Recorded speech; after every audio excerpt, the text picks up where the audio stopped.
Africa is for Africans everywhere. Our land is our land. Everything is our land. My Say, when a lion falls, the forest remembers.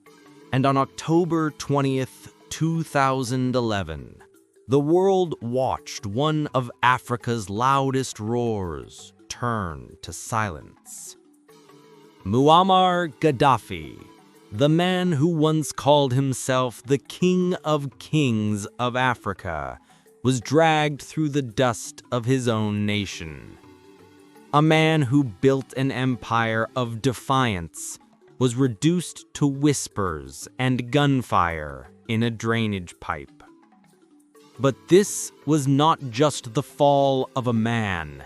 It was the beginning of a wound that still bleeds across the African continent today. Gaddafi was never just a leader. He was a storm, unpredictable, fierce, and larger than life. Born in a Bedouin tent in the desert near Sirte, he came from nothing. A child of the sands, growing up under the scorching Libyan sun, he dreamed of liberation, not just for himself, but for his people. He grew up watching his homeland under the rule of King Idris, a monarch many Libyans saw as a puppet of the West. Gaddafi saw foreign bases on Libyan soil, Western oil companies draining the nation's wealth, and his people living in poverty. That sight planted in him a fire that one day would change the course of history. In 1969, at only 27 years old, he led a group of young officers in a bloodless coup. They overthrew King Idris while he was away in Turkey for medical treatment. Libya awoke to a new dawn, a dawn lit by the fire of revolution. The monarchy was gone. The young soldier from the desert had become the leader of a new Libya. He promised freedom, dignity, and pride. And for a while, it seemed like he meant every word. He nationalized Libya's oil, forcing Western companies to renegotiate unfair contracts. He used the money to build schools, hospitals, and houses for ordinary Libyans. Electricity became a right, not a luxury. Education became free, and literacy soared from under 20% to over 80%. New roads connected forgotten villages. Clean water flowed in places that had known only thirst. And women, long confined by tradition, were given rights that were revolutionary in the Arab world. To his supporters, Gaddafi was not just a leader, he was a savior. A man who gave dignity to the poor and defied the arrogance of empires. But power is a double-edged sword. Over time, Gaddafi began to believe that he was the revolution itself. He ruled without opposition. Critics disappeared in the night. Fear became the language of politics. His eccentricity grew. The flowing golden robes, the long speeches, the all-female bodyguards, and the tent he carried with him even to international summits. The line between a visionary and a tyrant blurred. Yet no matter what anyone thought of him, Gaddafi had one thing that made him dangerous to the West. He dreamed of an Africa free from their control. He spoke boldly of a United States of Africa. He called for one African army, one African government, and a single African currency, backed not by the US dollar or the euro, but by gold.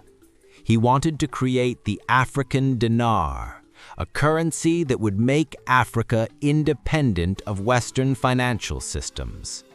He funded liberation movements across the continent, from South Africa to Ghana, from Zimbabwe to Chad.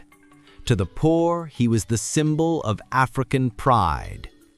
To Western powers, he was a threat that had to be stopped.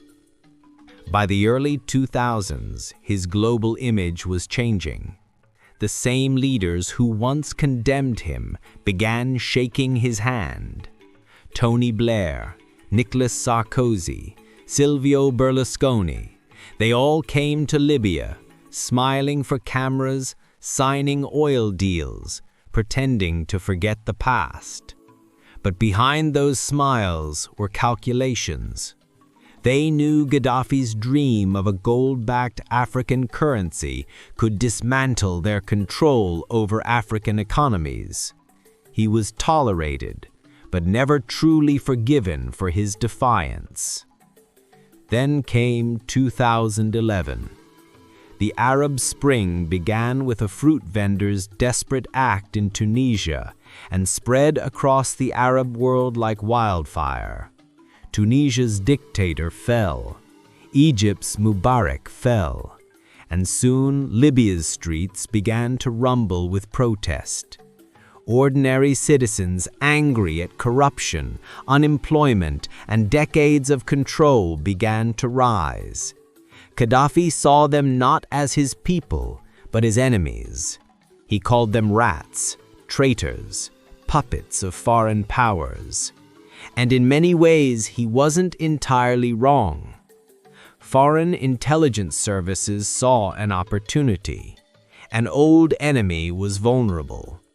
They called it protecting civilians, but what came next was far from protection.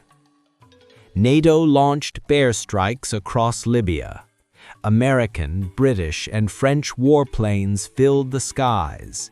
Their bombs struck not just military targets, but cities, homes, and schools. Tripoli burned. Benghazi bled. The same Western leaders who once toasted Gaddafi now demanded his head. The man who once united tribes under a single flag found those tribes turning against each other, hungry for power and revenge. He fled from city to city, hiding in his homeland that was now unrecognizable, until finally the lion was cornered. On October 20th, 2011, Gaddafi was found near Sirte, his birthplace. Wounded, disoriented, and surrounded, he tried to escape, but he was captured by rebels. They beat him, humiliated him, and killed him in cold blood. The man who once commanded armies, who dreamed of a golden Africa, died in the dirt, alone, betrayed, and broken. The footage of his death spread across the world. People cheered, politicians celebrated, but few realized that something greater had just died with him. The idea of African independence without Western permission. Libya fell into chaos. Without Gaddafi's iron rule, the country split into factions. Tribes turned on each other. Militias ruled the streets. Foreign powers flooded in, taking sides, stealing oil and selling weapons. What was once one of Africa's richest nations became a battlefield for others' interests. Hospitals collapsed, schools closed, and in the shadows, something dark returned. The slave trade. Migrants from sub-Saharan Africa were captured, tortured, and sold like cattle. In the same land that once spoke of African unity, Africans were once again being chained and auctioned. And across Africa, the ripples spread. The fall of Gaddafi destabilized the entire Sahel region. Weapons from Libya's stockpiles poured into Mali, Niger, Chad, and beyond.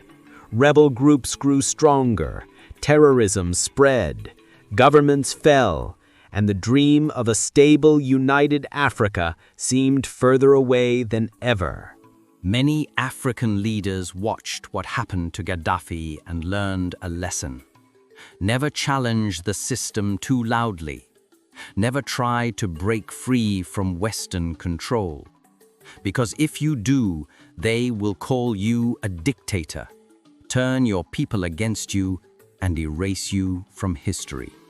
Gaddafi's death was not just the fall of a ruler, it was a warning. A warning that Africa's independence still had invisible chains. But maybe, just maybe, he also planted a seed. Because even in death, his vision still haunts the powerful. The idea of Africa standing together, controlling its own resources, creating its own future, that idea cannot be killed by bullets or bombs. It lives in every young African who dares to dream of something better. It lives in every voice that refuses to be silenced. Was Gaddafi a hero or a tyrant? Maybe he was both. A man of contradictions, brutal and generous, ruthless and visionary, feared and adored. But above all, he was a man who refused to bow. And for that, he paid the ultimate price. His fall was not just the end of a man's story. It was the beginning of a continent's reckoning. Because the truth is, Africa still feels it. In the silence of broken cities, in the hunger of displaced children, in the hesitation of leaders who once dared to dream, his shadow lingers. The fall of Gaddafi was not just history. It was a message, written in blood and sand. Those who dream of freeing Africa must be ready to stand alone.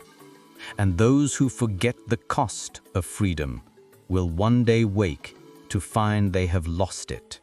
They say when a lion falls, the forest remembers. And indeed, Africa remembers. The echoes of his roar still roll across the desert winds, a reminder that even in death, some voices refuse to fade. Of power, of dignity, of freedom for Africa! Africa for Africans! The land of Africa!